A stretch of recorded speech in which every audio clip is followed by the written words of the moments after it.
রাজশাহীর বাগমারা উপজেলার তাহেরপুরে বাক প্রতিবন্ধী 7 বছরের শিশুকে ধর্ষণের শিকার হয়েছে। রক্তাক্ত অবস্থায় উদ্ধার করে তাকে হাসপাতালে ভর্তি করা হয়েছে। শিশুটি মৃত্যুর সঙ্গে লড়ছে। এ ঘটনায় তীব্র নিন্দা জানিয়ে অপরাধের দৃষ্টান্তমূলক শাস্তি দাবি করেছে শিক্ষার্থী সহ সাধারণ মানুষ। রাজশাহী থেকে পাঠানো হাসান আল মবিনের ছবি আর বদরুল হাসান লিটনের তথ্যে বিস্তারিত দেখুন ডেস্ক রিপোর্টে। সিল্কোর সিল্ক অ্যান্ড শাইন, যাতে আছে আর্গান অয়েল ও ওট প্রোটিনের গুডনেস, যা আপনার চুলকে রাখে হেলদি অ্যান্ড শাইনিং।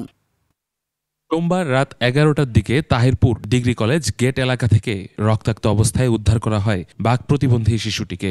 প্রথমে তাকে বাগমারা উপজেলা স্বাস্থ্য কমপ্লেক্সে ভর্তি করা হয়। পরে অবস্থার অবনতি হলে রাত 3টার দিকে নেওয়া হয় রাজশাহী মেডিকেল কলেজ হাসপাতালে। আমার ভাস্তির গা সম্পূর্ণ রক্ত ভরে গেছে এবং তার অজ্ঞান অবস্থা।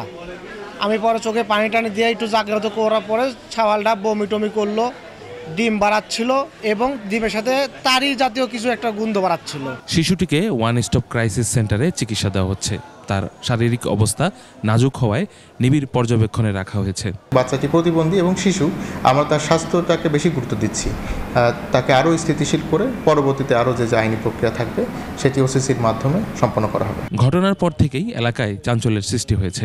প্রতিবন্ধী শিশুর উপর এমন পাশবিকতার দৃষ্টান্তমূলক শাস্তির দাবি জানিয়েছে তাহিরপুর ডিগ্রি কলেজের শিক্ষার্থী ও স্থানীয়রা। বাক প্রতিবন্ধী 8 বছরের একটি শিশুকে যে নরপিশাচগুলো ধর্ষণ করতে পারে, এদেরকে সমাজ থেকে আসলে আমাদের বিতাড়িত করা দরকার। যাকে তারা ধর্ষণ করেছে এদেরকে খুঁজে বের করে অতি দ্রুত আইনের আওতায় নিয়ে আসা হোক। তারা যদি ব্যর্থ হয় বা কালক্ষেপণ করে, তাহলে ইনশাল্লাহ আমরা ছাত্র সমাজ মাঠে নেমে তাদের বিচারের দাবিতে আমরা মাঠে নামব। পুলিশ জানায় বিষয়টি গুরুত্বের সঙ্গে নিয়ে তদন্ত করা হচ্ছে।